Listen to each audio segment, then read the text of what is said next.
There is a saying, when rape is inevitable, lie down and enjoy it. ये line किसी आम आदमी ने नहीं बोली थी। ये लाइन बोली थी कर्नाटका लेजिस्लेटिव असेंबली के farmer speaker KR. Ramesh Kumar ने, वो भी असेंबली के अंदर।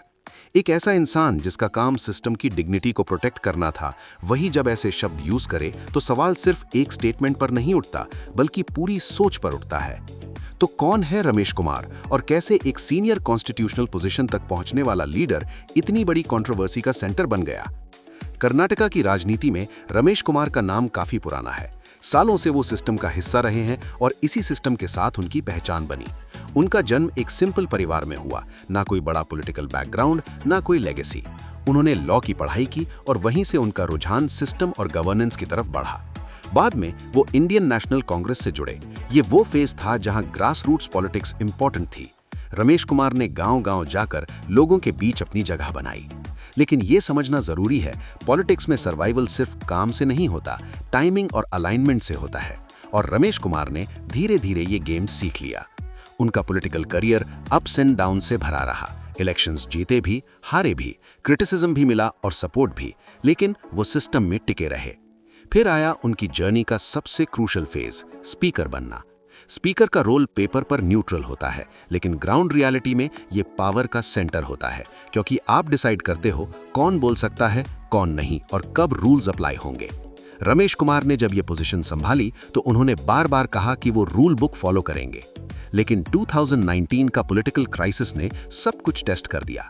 एमएलएज रिजाइन कर रहे थे, गवर्नमेंट गिरने के एज पर थी और पूरा स्टेट अनसर्टेनिटी में था।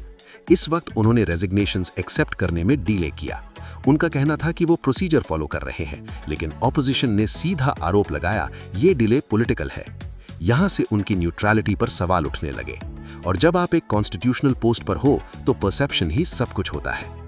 उनके डिसीजंस ने पॉलिटिकल आउटकम को इम्पैक्ट किया और इसी वजह से उनका रोल कंट्रोवर्शियल बन गया।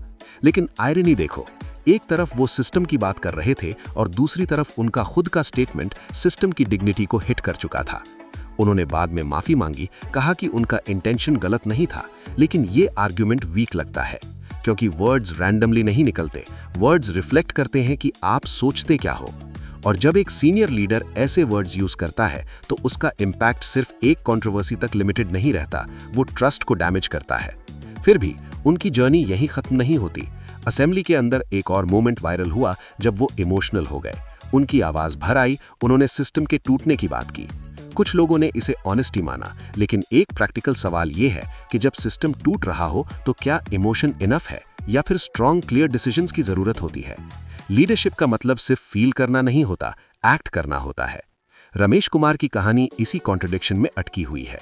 एक तरफ वो लॉ समझने वाले लीडर है, दूसरी तरफ उनके डिसीजंस पर बायस के आरोप लगते हैं। एक तरफ वो सिस्टम के लिए इमोशनल हो जाते हैं तो दूसरी तरफ उनके शब्द उसी सिस्टम को वीकन कर देते हैं।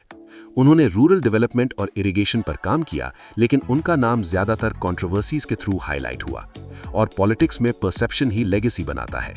आज अगर उनका नाम लिया जाता है तो लोग उनकी पोजीशन या एक्सपीरियंस से ज्यादा उनके स्टेटमेंट्स और डिसीजंस को याद करते हैं। और शायद यही उनकी कहानी का सबसे हार्श पार्ट है। एक ऐसा लीडर जो सिस्टम को समझता था, लेकिन हर बार उस सिस्टम की एक्सपेक्टेशंस पर खरा नहीं उतर पाया। आखिर में सवाल सिंपल है, क्या रमेश कुमार एक डिसिप्लिन्ड कॉन्स्टिट्यूशनल फिगर थे या एक पॉलिटिकल प्लेयर जिन्होंने सिचुएशन के हिसाब से अपनी लाइन चेंज की? जवाब क्लियर नहीं है, लेकिन एक चीज क्लियर है, पावर आपको डिफाइन नहीं करती, पावर आपको एक्सपोज करती है।